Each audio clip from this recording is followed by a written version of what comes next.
Welcome back. It's the Slade experiment. We're on chapter 5 of my book, Until All the Dragons Are Dead. From the Toronto Mount Pleasant Cemetery on a beautiful fall day. Let's talk about life on the road, shall we? Chapter 5. I'll show you to your room, sir. Each city is different from the last. For every Pine Bluff, Arkansas, with its rabid cats and hillbilly bar owners, there's the extravagance of a Los Angeles or Miami. Most places, though, fall somewhere comfortably in between. Shreveport, Louisiana and I, for instance, have a love-hate relationship. I've been coming here for the better part of a decade, and I never know what kind of mood the city will be in until I get here. There are good weeks, and there are bad weeks.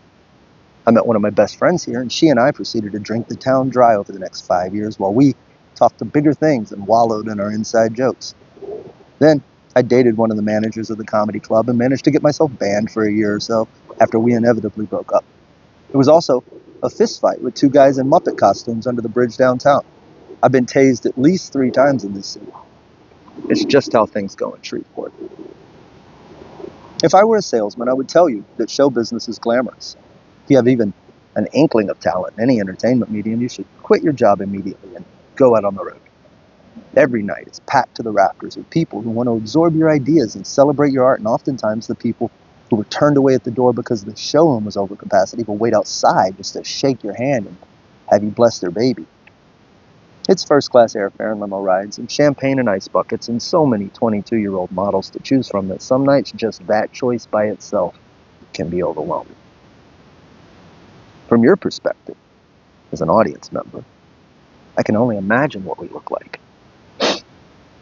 You took your once, maybe twice annual trip to the comedy club because you and your husband finally found a sitter and there weren't any movies playing that you could agree on.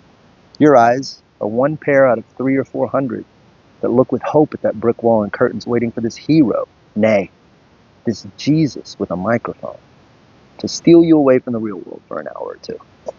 Then, from the front row, you see him take the stage. He is a lone warrior marching voluntarily to confront humanity's single biggest fear.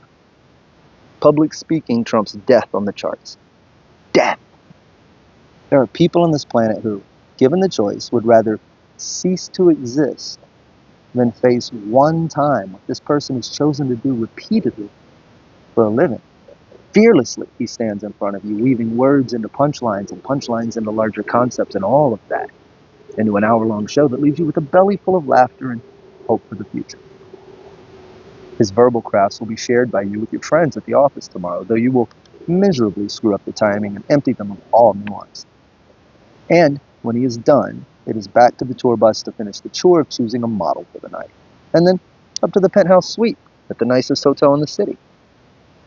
I am obligated by the laws of comedy to keep those myths alive, though nothing could be further from the truth.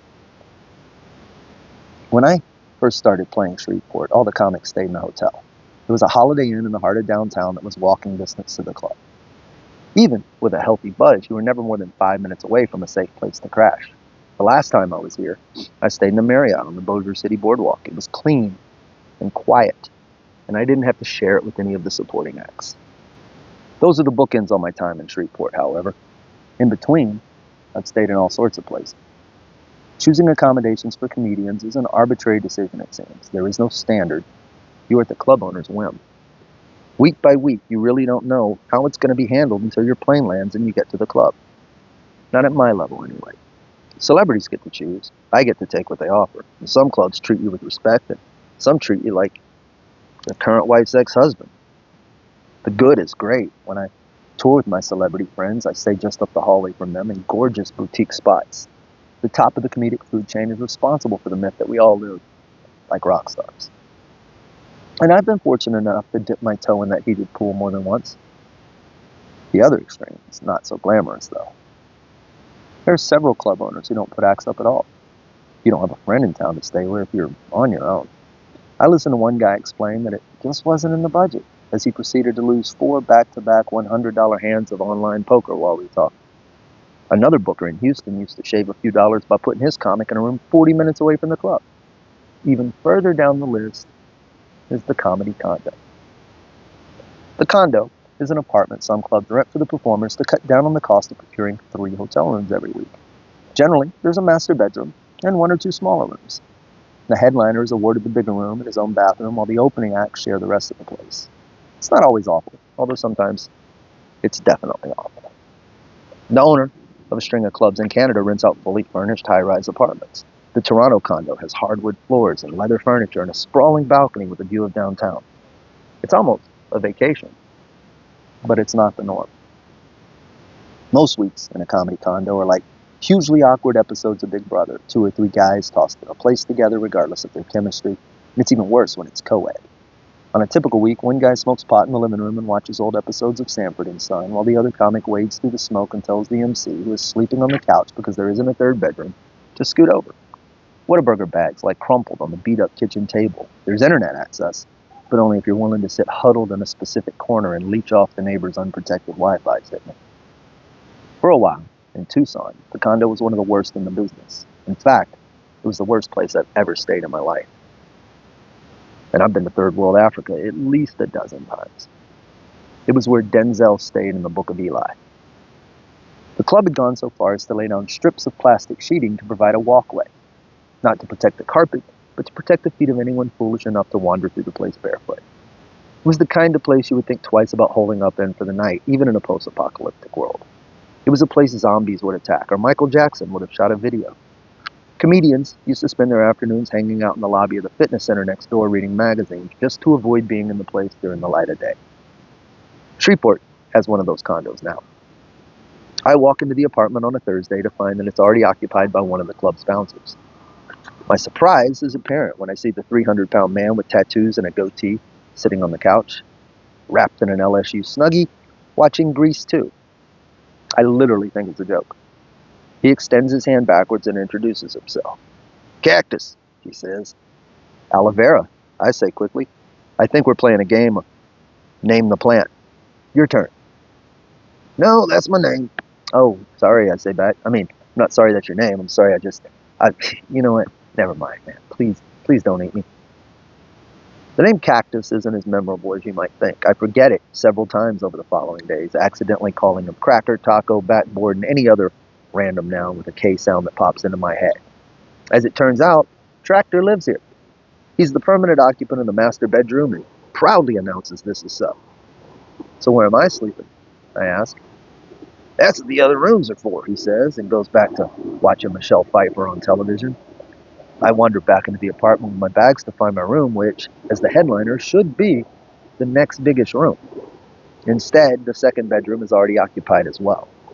My opening act for the week, Matt, has claimed it. He and I have worked together before. He's a veteran of the road, certainly.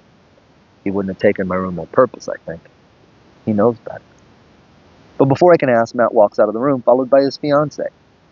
I am living in a fucking commune. "We got here last night and Cactus said..." Whatever.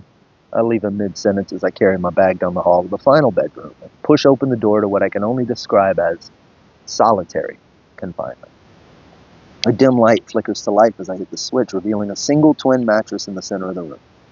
There is no dresser, mirror, or furniture at all. And what if Cake Pan sleepwalks? I wonder, inspecting the broken door handle. I tug on the light fixture to make sure it's sturdy enough to hang myself from later. And this is the way it always is on the road. I can't complain because nobody really cares. There are 100 guys that will come in and take this week for less money and fall asleep happily on a catch-up sofa. So if you tough it out and go back to the apartment and watch from the patio while the neighborhood unwraps Sudafed capsules, maybe his meth lab won't blow up this week, you tell yourself optimistically. But it's fun. That's the attraction to it. As long as it's not permanent, I can handle it. I can handle pretty much anything for a few days, even Shreveport. This keeps me grounded. It seems unfair sometimes to collect a check for spending an hour or two on stage each night. That part is the fun part. It's the rest of the day spent living like a refugee that gets me. That's what they really owe me the check for having to hide at the coffee shop in the morning so karaoke and his Snuggie won't ruin my vibe, for having to share a bathroom with the feature act and his fiancée, for being half crashed on the couch when the MC stumbles in drunk with a pizza and the loud fat girl in the front row, for having to catch a cab back to the room every night because the club owner is too busy to make the 7-minute drive. if the definition of too busy was doing coke with one of his waitresses. When I owned my club, Comedy Texas, in my hometown of Beaumont, I tried to be one of the good guys. The best thing a club owner can ever do is stay out of the talent's way. My partner in the club was a different story. I don't know why, but the only qualifications to own a comedy club seemed to be failed comedian with a penchant for cocaine. Larry couldn't have been more overbearing, sidling up to every week's headliner, desperate for approval, cracking hack jokes as he hosted the show, and laying down more lines of powder than a Major League Baseball groundskeeper. In hindsight, it's surprising our club wasn't cleaner than it was. Those guys loved to clean. And they loved to talk. Imagine trying to steel yourself for the stage, mentally preparing to perform while a cranked-up radio DJ chatters incessantly 3 inches from your ear. I watched my buddy Joey Diaz lose it one night when he was headlining. "I gotta go on stage, cocksucker. Somebody tell Larry and that $20 boogie he's got hanging out his nose to leave me alone. Go jogging or something, cocksucker." You get paid to deal with those guys, and there's always one of those guys owning the club. You get paid for having to spend 6 days with the overweight anti-American Canadian who refuses to wear anything but boxer shorts during the daytime, for staying in a condo that's 3 miles away from the closest fast food spot, not having a car, for being charged full price for drinks, and for all the time spent mall walking and sitting in movie theaters to kill a boring day in a useless town. That's where I earn my money. It's not for the comedy. I walked back out to the living room where Cactus is still flopped across the couch. "Are you fucking kidding me?" I asked. "Don't look at me," he replies. "I have to live in this shithole too."